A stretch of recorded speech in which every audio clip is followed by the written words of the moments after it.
Warhammer Chaosbane is a game that really badly wants to be Diablo, and it's not quite there.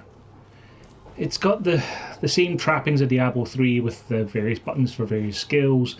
It's got a very Diablo-like menu with a lot of equipment to get, but some of the problems it has are the environments are very, very repetitive and stale. Like, it's only after doing some share play with my friend Joe that I was actually able to get past the boss of the first area, who's just obscenely difficult and a massive difficulty spike compared to everything else in the game, to get away from endless sewers to be able to show you something other than that. I went into the city of Prague to have a look around for some supplies.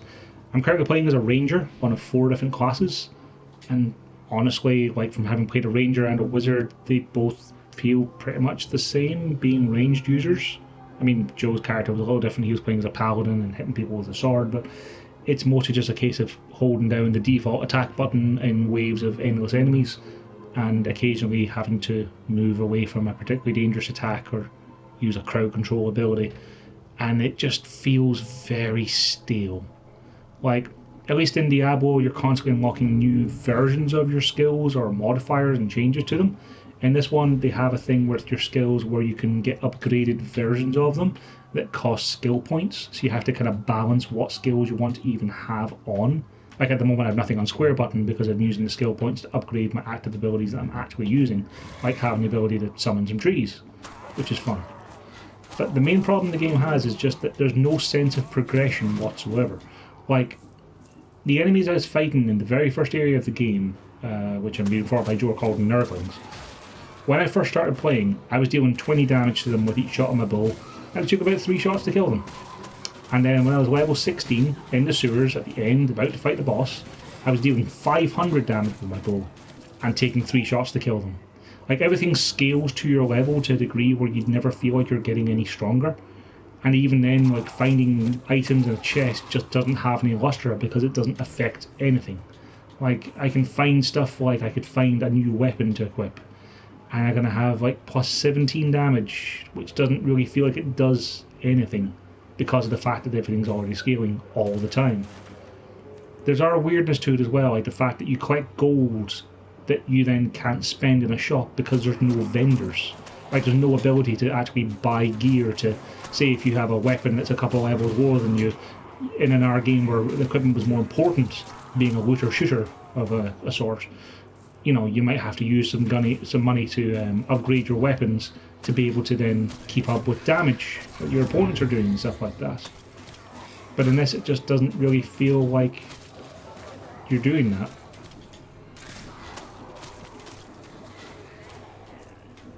Like, I'm mostly just walking forward and holding down the X button. And that's fine. You know, it's fine. There are certainly excuses to be made for playing a game like that, and it can be fun. But it's not 70 quid fun. Or 85 quid if you got that stupid Deluxe Edition for getting it a couple of days early. Like, it just doesn't feel like there's enough here to justify that price tag. Especially since there's no side quests of any kind.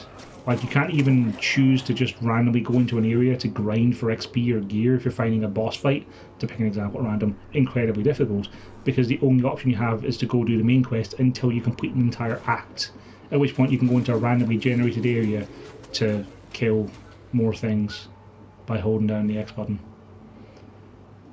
I don't want to say it's boring, but it's the word that comes to mind, because like, on normal and even on hard difficulty, which I bumped it up to for a little bit with Joe, like, it doesn't feel like anything can really kill you. Except for when you get to difficulty spikes like bosses that have unavoidable attacks that do your entire health bar in one hit, even on lower difficulties. It's just incredibly imbalanced. And because of that, it doesn't feel like it's any fun to get stronger or play. Like, I don't feel an urge to get to a higher level to find new abilities, because I'm mostly just going to be holding the X button to kill things far away from me. So, yeah, I don't want to say avoid, because it's not awful, but I will say it's just not worth full price. And if you are going to buy it, wait for it to go on a very steep sale. Ideally, if you could rent it, it'd probably be best, because, I mean, I got to the end of Act 1 in about 4 hours. From looking at the trophy list, it says there's 4 acts, so, you know, you're looking at a 10-hour game. Well, that's my opinion anyway. Let me know what you think in the comments. And thanks for watching.